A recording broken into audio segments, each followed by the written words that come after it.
नमस्कार, स्वागत है मेरे YouTube चैनल में। आज हम लोग देखेंगे सीटेट 2022 चाइल्डहुड एवं ग्रोइंग अप यानी बाल्यावस्था एवं उसका विकास से संबंधित जो पहला आपका चैप्टर है, ठीक ना। पहले चैप्टर के जो अभिवृद्धि एवं विकास है उसका हम लोग देखेंगे विकास के सिद्धांत, प्रिंसिपल्स ऑफ डेवलपमेंट। तो इसमें हम लोग देखेंगे कि मनुष्य का जो विकास है की प्रक्रिया है ये गर्भावस्था से ही आरंभ हो जाती है और गर्भावस्था से आरंभ हुआ विकास जीवन पर्यंत निरंतर चलते रहता है। मनुष्य के अंदर बहुत से परिवर्तन अवस्था परिवर्तन के साथ होते रहते हैं। ये परिवर्तन कुछ निश्चित सिद्धांतों के अनुरूप होते हैं और व्यक्ति के विकास के लिए अनेक मनोवैज्ञानिक सिद्धांत हैं। तो मुख्य सिद्धांतों का संक्षिप्त उल्लेख यहाँ किया जा रहा है। तो पहला है निरंतरता का सिद्धांत। पहला सिद्धांत क्या है? निरंतरता। निरंतरता का सिद्धांत।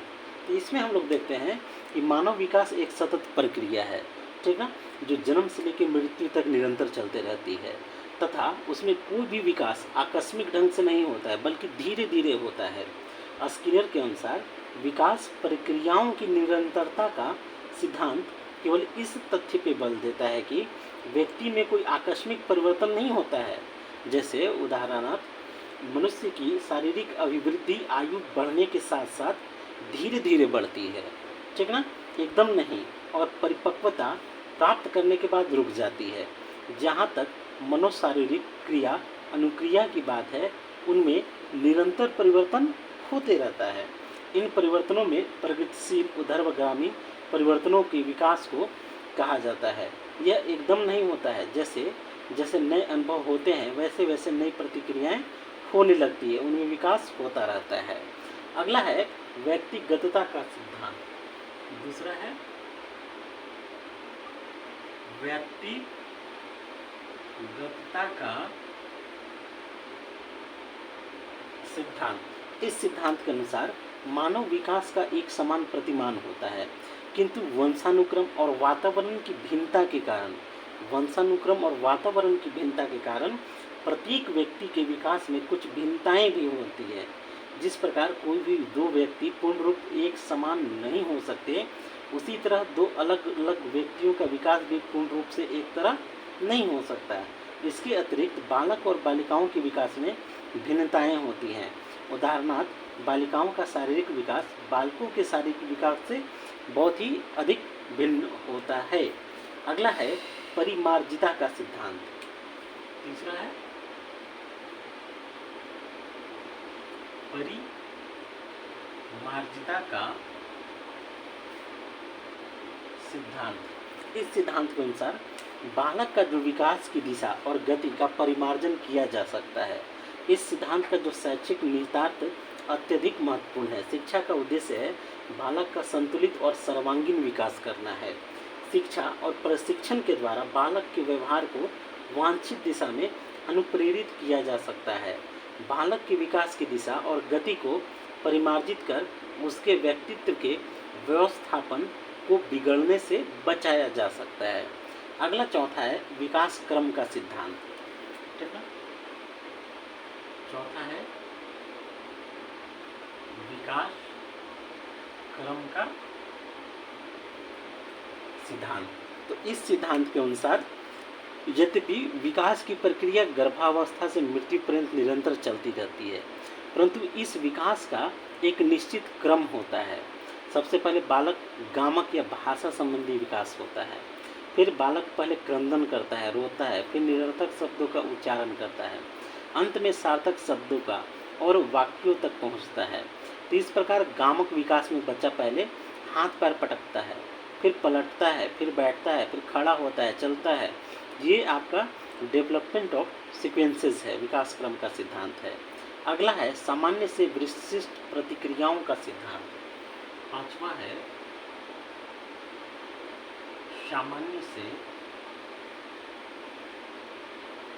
विशिष्ट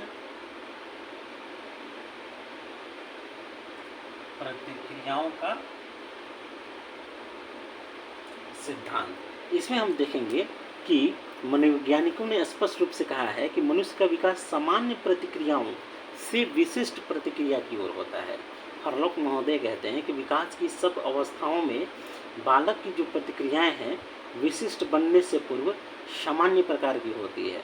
उदाहरणार्थ, बालक पहले हर वस्तु मुंह में रखता है, उसके बाद अनुभव द्वारा केवल खाद्य पदार्थों को ही मुंह में रखता है, उसके बाद एक निश्चित समय में निश्चित ढंग से खाना सीख लेता है। तो ये सामान्य से विशिष्ट प्रतिक्रियाओं का एक सिद्धांत हो गया। नेक्स्ट है छठा नंबर, केंद्र से निकट दूर का सिद्धांत। केंद्र से निकट दूर का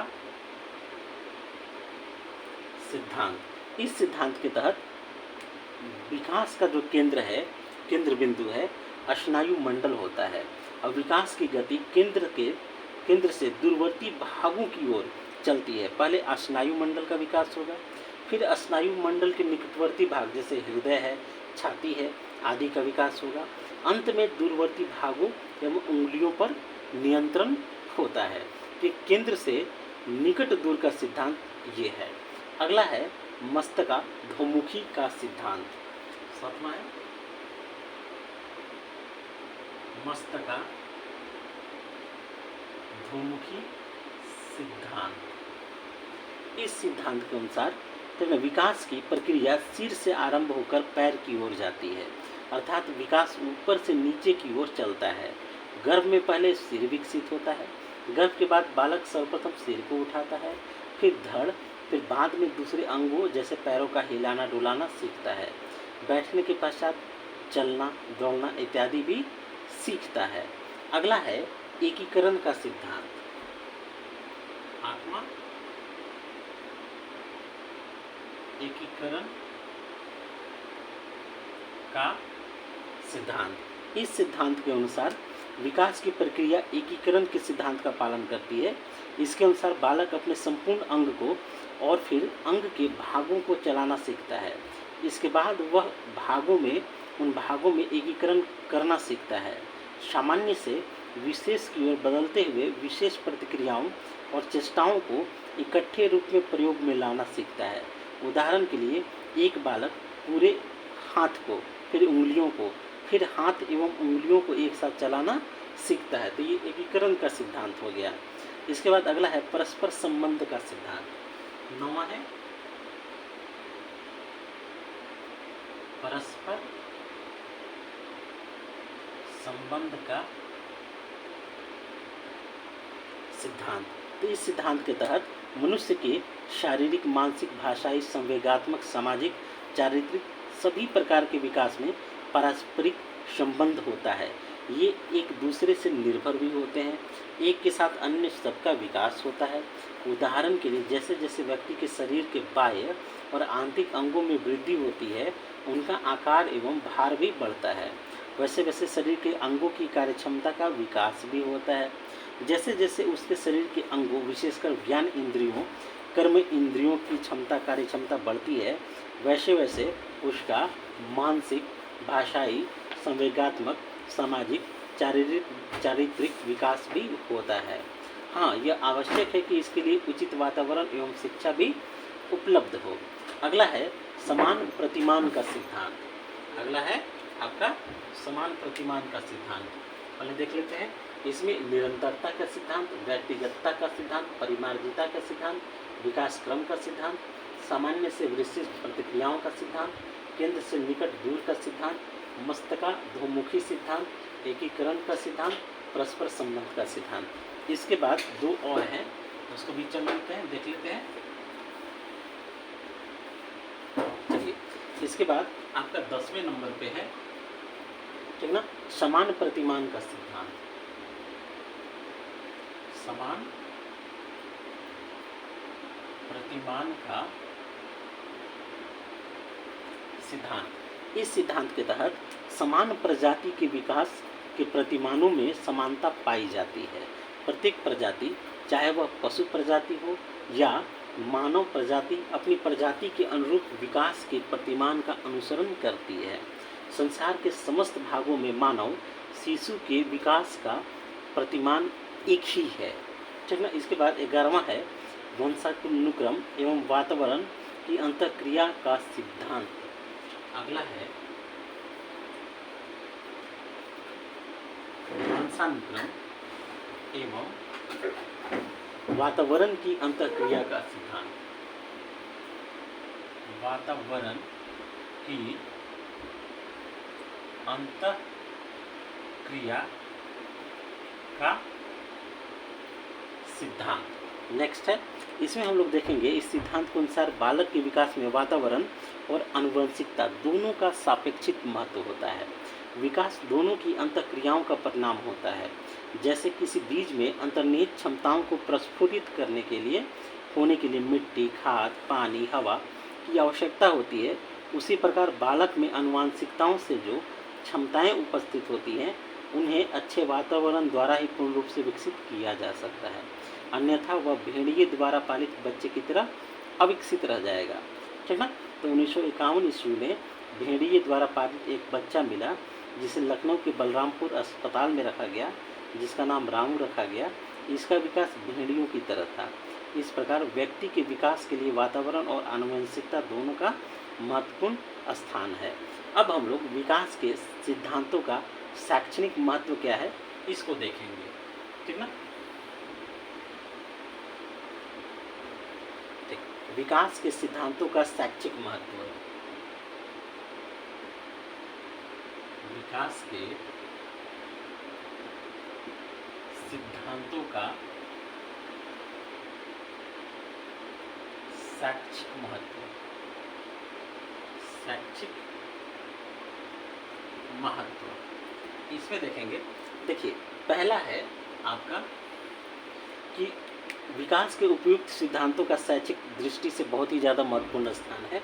विकास की गति और मात्रा सभी बालकों में एक जैसी नहीं पाई जाती है, अतः व्यक्तिगत विभिन्नता को ध्यान में रखकर सभी बालकों को एक जैसे विकास की आशा बिल्कुल नहीं करनी चाहिए। यदि बालक से अधिक की अपेक्षा की जाएगी तो उसमें अपूर्णता की भावना आ जाएगी, और कम की अपेक्षा की जाएगी तो उसकी भावनाओं और क्रियाओं को प्रोत्साहन नहीं मिल पाएगा। परिणाम, वह जिन कार्यों को करने की क्षमता उसमें होगी वह भी ठीक से नहीं कर पाएगा। ठीक ना। चलिए अब हम दूसरे नंबर पे चलते हैं। दूसरा नंबर है, विकास के सिद्धांत पाठ्यक्रम निर्माण में बड़े सहायक होते हैं। पाठ्यक्रम इस प्रकार का बनाया जाना चाहिए कि जिससे बालकों का सभी क्षेत्रों में विकास हो सके, और पाठ्यक्रम में पाठ्य सहगामी क्रियाओं का भी आयोजन होना चाहिए। विकास के सिद्धांतों के ज्ञान के कारण ही बालक की विभिन्न अवस्थाओं के लिए भिन्न भिन्न पाठ्यक्रम बनाए जा सकते हैं। ठीक ना। इसके बाद नेक्स्ट तीसरा देखेंगे। तीसरा है कि विकास के सिद्धांतों के आधार पर यह अनुमान लगाया जा सकता है कि बालक का विकास सामान्य रूप से हो रहा है या नहीं हो रहा है। इस अनुमान से उसके विकास के लिए उचित शिक्षा की व्यवस्था तथा सहयोग दिया जा सकता है। माता पिता, बालक, अध्यापक बालकों के विकास की दिशा को ध्यान में रखते हुए शारीरिक मानसिक विकास के लिए उपयुक्त वातावरण एवं साधन प्रदान करने का प्रयत्न करेंगे। चौथा है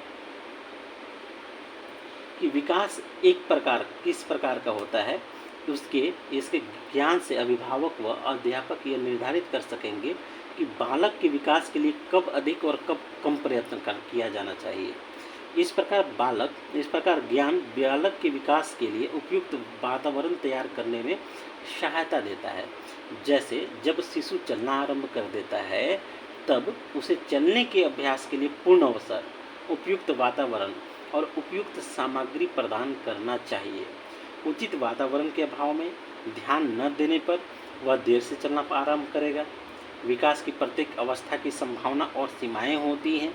इससे यह संकेत मिलता है कि माता पिता और बालकों से ऐसा करने की अपेक्षा नहीं रखनी चाहिए कि जो उनकी विकास की अवस्था से परे हो। यदि ऐसा करते हैं तो इसका परिणाम बालकों में कुंठा, तनाव और स्नायुक दुर्बलता लाने का होगा। उदाहरणार्थ, प्राथमिक कक्षा के एक बालक से अमूर्त अवधारणा और सिद्धांतों का विवेचन करने की अपेक्षा रखना बेहद गलत है। ठीक है।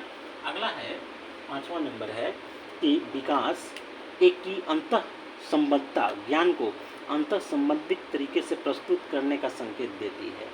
ऐसा अंतः संबंधित ज्ञान प्रयोगात्मक भी होता है, अर्थात जो कुछ सिखाया उसको व्यवहारिक रूप में करने की शिक्षा दी जानी चाहिए। इसके बाद छठा है वंशानुक्रम, वातावरण दोनों मिलकर बालक के विकास के लिए उत्तरदायी हैं, कोई एक नहीं। इनमें से किसी भी की उपेक्षा नहीं की जा सकती है। इस बात का ज्ञान वातावरण में आवश्यक सुधार लाकर बालकों को अधिक से अधिक कल्याण करने के लिए प्रेरित करता है। ठीक ना। अब हम देखेंगे विकास के कौन कौन से कारण होते हैं। विकास के कारण, ठीक ना।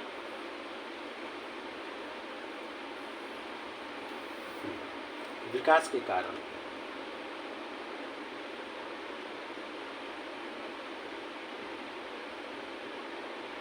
ये कारण इसमें देखेंगे मनोवैज्ञानिकों ने विभिन्न अध्ययनों के बाद विकास के निम्नलिखित कारणों को चिन्हित किया है।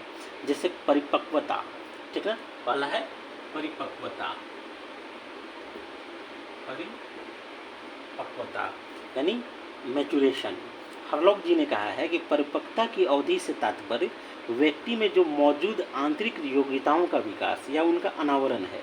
माता पिता तथा अन्य पूर्वजों से प्राप्त आनुवंशिकता के कारण प्रत्येक व्यक्ति में अंतर्जात गुण रहते हैं।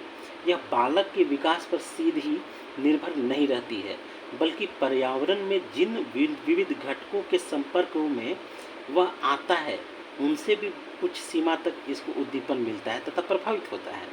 परिपक्वता की प्रक्रिया बालक के विकास को जन्म से लेकर तब तक प्रभावित करती है जब तक कि उसकी स्नायु तंत्र पूर्ण रूप से दृढ़ परिपक्व नहीं हो जाता है। वुल्फ के अनुसार परिपक्वता का अर्थ विकास की उस निश्चित अवस्था से है जिसमें बालक के कार्य करने योग्य हो जाते हैं और इस अवस्था को पूर्व नहीं कर सकते हैं। इस प्रकार परिपक्वता जो है व्यक्ति की आंतरिक विकास की प्रक्रिया है। इस प्रक्रिया के कारण ही बालकों के शारीरिक अवयवों में नवीन क्रिया को सीखने की क्षमता आती है। अगला है अधिगम या सीखना, ठीक ना। दूसरा है अधिगम या सीखना। यहाँ हम लोग देखेंगे कि सीखना व्यक्ति के अभ्यास और अनुभव का संकेत देती है। व्यक्ति व्यवहार में परिवर्तन एक कार्य को अभ्यास करके या केवल पुनरावृत्ति से सीखकर सही समय पर होता है, अथवा एक ऐसा परिवर्तन एक नैसर्गिक चयन, निर्देशन, प्रयोजन मूलक कार्य प्रशिक्षण से आता है।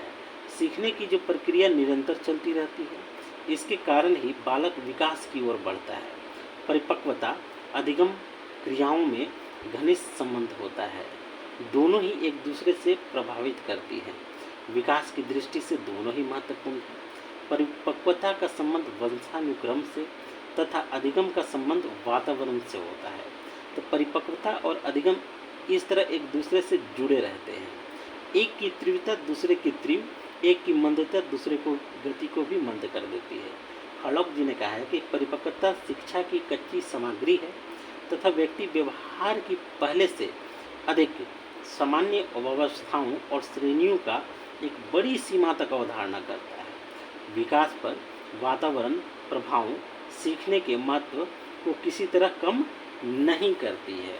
अब यहाँ पे विकास को प्रभावित करने वाले कुछ कारक देखेंगे। कौन कौन से कारक हैं जो विकास को प्रभावित करते हैं, ठीक ना। विकास को प्रभावित करने वाले कारक, विकास को प्रभावित करने वाले कारक, ठीक ना। इसमें हम लोग देखेंगे पहला है आनुवंशिक कारक, ठीक ना। पहला है आनुवंशिक कारक। इसमें हम लोग देखेंगे कि आनुवंशिक कारकों के अंतर्गत जन्म से प्राप्त शारीरिक संरचना, आकार, प्रकार, बुद्धि आदि बालकों के विकास पर महत्वपूर्ण प्रभाव डालते हैं। आनुवंशिक गुणों के लिए पीटरसन जी ने कहा है कि किसी व्यक्ति को माता पिता के माध्यम से उसके पूर्वजों के गुण प्राप्त होते हैं, उसे आनुवंशिकता कहते हैं, ठीक ना, हेरिडेटरी कहते हैं। अब इस प्रकार निम्नलिखित जन्मजात और जैविक विशेषताएं मानव के विकास को प्रभावित करती हैं। पहला है शारीरिक संरचना, ठीक ना। तो शारीरिक संरचना के अंतर्गत शरीर की लंबाई, चौड़ाई, ऊंचाई, भार, वर्ण, मुख, चेहरा इत्यादि आते हैं। जो लोग शरीर से लंबे हैं, बलिष्ठ हैं, सुंदर हैं, आकर्षक हैं, वे प्रायः खेलकूद, व्यायाम, जिम्नास्टिक, मॉडलिंग, अभिनय के क्षेत्र में सफल रहते हैं। इसी तरह जो लोग आपको मोटे हैं, नाटे हैं, उनके लिए भी उपयुक्त व्यवसाय का चयन कर तदनुसार अपना विकास कर सकते हैं। अगला है लिंग भेद। तो शारीरिक और मानसिक विकास पर लिंग भेद का प्रभाव स्पष्ट दिखाई पड़ता है। लड़कियों का शारीरिक विकास लड़कों की अपेक्षा शीघ्र होता है और वे शीघ्र परिपक्व हो जाती हैं। बालिकाओं का मानसिक विकास बालकों की अपेक्षा शीघ्र होता है। तीसरा है संवेगात्मक विकास। तो प्रत्येक व्यक्ति में मूल प्रवृत्तियाँ और संवेग जन्म से ही अधिक मात्रा में पाए जाते हैं। उदाहरण रूप में कुछ बालक जन्म से ही क्रोधी होते हैं, कुछ जन्म से ही विनम्र सहृदय होते हैं। दोनों के व्यक्तित्व के विकास में उनकी मूल प्रवृत्तियों का प्रभाव देखने को मिलता है। ठीक ना। अगला है इसमें, इसी में आपको 5-6 हैं।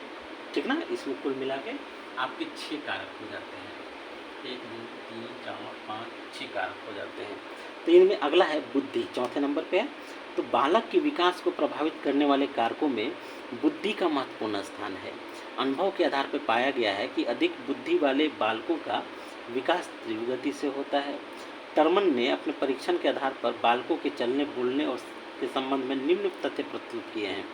तो जो बच्चे मूढ़ हैं, ठीक ना, वो 30 मास की आयु में चलना सीखते हैं और 51 मास की आयु में बोलना सीखते हैं। जो मूर्ख हैं, मोरांस हैं, और 22 मास की आयु में चलना सीखेंगे और बोलना 34 मास की आयु में सीखेंगे। जो कुशाग्र हैं 14 मास की आयु में चलना सीख लेते हैं और 16 मास की आयु में बोलना सीख लेते हैं। ठीक ना, सामान्य बुद्धि के हैं। और जो कुशाग्र हैं, टैलेंटेड हैं, और 13 मास की आयु में चलना फिरना और 11 महीने से ही वो बोलना सीख लेते हैं। तो टर्मन की इन अध्ययन के आधार पर यह कहना उपयुक्त नहीं है कि सभी बच्चों का विकास क्रम ऐसा घटित होता है, परंतु मनोवैज्ञानिकों ने व्यक्ति के विकास में बुद्धि को सबसे तेज महत्वपूर्ण कारक माना है। यही कारण है कि कुशाग्र बुद्धि के लोगों में विकास बहुत तेजी से होता है और निम्न स्तर बुद्धि वाले में विकास अपेक्षाकृत धीमा पाया जाता है। अगला है वंश या प्रजाति। मानव शास्त्र को अध्ययन करने वाले लोगों ने बताया है कि विभिन्न देशों की प्रजातियों का विकास विभिन्न मात्रा में पाया जाता है। उदाहरण के लिए निग्रो लोगों के बच्चों की प्रौढ़ता शुरू के वर्षों में श्वेत वर्ण वालों की बच्चों की प्रौढ़ता से 80% अधिक होती है। ठीक ना, ये चीज़ तो वंश और प्रजाति भी महत्वपूर्ण होती है। ठीक ना। अब यहाँ आगे देखेंगे आपका आंतरिक संरचना। ठीक है, तो आंतरिक संरचना में देखेंगे कि शरीर की बाह्य संरचना के साथ साथ जिसकी आंतरिक संरचना भी व्यक्ति के विकास में महत्वपूर्ण भूमिका निभाती है, जिसके अंतर्गत हड्डियों की बनावट, मस्तिष्क की संरचना, पीनियल थायराइड, पैराथायराइड ग्रंथि, यकृत, अग्नाशय हृदय आदि की क्रिया प्रणाली का विशेष योगदान रहता है। ये समस्त आंतरिक अंग व्यक्ति के शारीरिक, मानसिक, शारीरिक विकास के लिए उत्तरदायी होते हैं। अगला कारण है वातावरण। दूसरा कारण है वातावरण। ठीक ना। तो आनुवंशिक कारकों के बाद वातावरण से संबंधित अनेक कारक व्यक्ति के विकास में सहायक होते हैं। जहाँ तक शारीरिक विकास की बात है, उस पर वातावरण का बहुत कम प्रभाव पड़ता है, किंतु मानसिक विकास पर वातावरण का पर्याप्त प्रभाव देखने को मिलता है। परिवेश का यह प्रभाव बाल्यावस्था से लेकर वृद्धावस्था और जीवन की अंतिम क्षण तक रहता है। तो वातावरण का विकास पर पड़ने वाले प्रभावों के संबंध में एक तथ्य अत्यंत महत्वपूर्ण है। वातावरण मनुष्य के व्यक्तित्व के विकास में अपना कोई मौलिक योगदान नहीं करता है। जो गुण विशेषता उसे आनुवंशिकता से प्राप्त होती है, उसका पूर्ण विकास करने में बहुत ही सहायक होता है। प्रायः ऐसा देखने में आता है कि व्यक्तियों के अनेक ऐसे गुण जिनका विकास होना उसके सफल जीवन के लिए आवश्यक होता है, तो समुचित वातावरण और परिस्थितियां न मिल पाने के कारण दबकर अविकसित भी रह जाती हैं। तो वातावरण वह प्रत्येक वस्तु है जो व्यक्ति को पैतृकों के अतिरिक्त अन्य सभी बातों को भी प्रभावित करती है। तो इस प्रकार वातावरण निम्न कारकों के माध्यम से मानव विकास को भी प्रभावित करती है, जैसे जीवन की आवश्यक सुविधाएं। तो ठीक ना, अन्य में हम लोग देखते हैं, अन्य में जो necessary of facilities of life, जीवन की आवश्यक सुविधा, जीवन की आवश्यक सुविधाएं। तो मनुष्य के भौतिक एवं सामाजिक जीवन से जुड़ी मूलभूत आवश्यकताओं की पूर्ति विकास में बहुत अधिक सहायक होती है। रोटी, कपड़ा, मकान, विद्यालय, पौष्टिक और संतुलित भोजन, शुद्ध वायु, प्रकाश आदि ऐसी सुविधाएं हैं जो व्यक्ति के समुचित विकास के लिए बहुत आवश्यक हैं। ये सुविधाएं जितनी उत्तम कोटि की होंगी, मनुष्य का विकास भी उतना ही श्रेष्ठ कोटि का होगा। शिक्षा द्वारा यह सुनिश्चित किया जा सकता है कि बालकों को किस आयु में कौन कौन सी सुविधाएं प्रदान की जानी चाहिए। दूसरा है समाज और संस्कृति। ठीक ना, समाज व संस्कृति। इसमें हम लोग देखेंगे कि विकास पर समाज एवं संस्कृति का भी प्रभाव पड़ता है। बालक के विकास पर उसके समाज, भौतिक अभौतिक दोनों प्रकार की संस्कृतियों का प्रभाव पड़ता है। समाज में प्रचलित रीति रिवाज, मान्यताएं नैतिक मूल्य विकास की गति दिशा का निर्धारण करते हैं। ठीक ना, और साथ ही साथ सामाजिक संस्थाएं भी अनेक प्रकार के कार्यक्रमों के द्वारा व्यक्ति के विकास में सहयोग प्रदान करती हैं। अगला है पारिवारिक पृष्ठभूमि। ठीक ना, पारिवारिक पृष्ठभूमि। तो इसमें हम लोग देखेंगे कि पारिवारिक वातावरण और परिवार में स्थान बालक के विकास को काफ़ी प्रभावित करते हैं। यदि परिवार आर्थिक रूप से संपन्न और खुले विचारों वाला है तो बालक भी स्वस्थ खुले विचारों के होंगे। परिवार में बालक का स्थान बहुत महत्वपूर्ण होता है। परिवार में द्वितीय, तृतीय, चतुर्थ बच्चे का विकास प्रथम बच्चे की अपेक्षा तीव्रता से होता है, क्योंकि बाद में उत्पन्न बच्चों को विकसित वातावरण प्राप्त होता है और उन्हें बड़े भाई बहनों का अनुकरण करने के अधिक अवसर भी मिलते हैं। अगला है रोग व चोट। ठीक ना, रोग व चोट। अगर बालक के विकास को रोग और चोट भी प्रभावित करते हैं। किसी प्रकार का शारीरिक मानसिक चोट बालक के विकास को रोक देती है। उचित दिशा में विकास नहीं होने से विषैली दवाओं के प्रभाव से विकास रुक जाता है। शैशवावस्था या बाल्यावस्था में गंभीर हो जाने पर कभी कभी उसका प्रभाव बालक के विकास को अवरुद्ध कर देता है। अगला है विद्यालय। अगला है विद्यालय। तो बालक के विकास में विद्यालय का वातावरण, अध्यापक, शिक्षक के साधनों का निर्णायक भूमिका होती है। जिन विद्यालयों में कक्षा शिक्षण के साथ साथ पाठ्य सहगामी क्रियाओं का आयोजन किया जाता है, वहाँ बालकों को अपनी प्रतिभा के विकास के अवसर मिलते हैं। जिन विद्यालयों में बालकों के लिए निर्देशन, परामर्श सेवाएं, स्वास्थ्य सेवाएं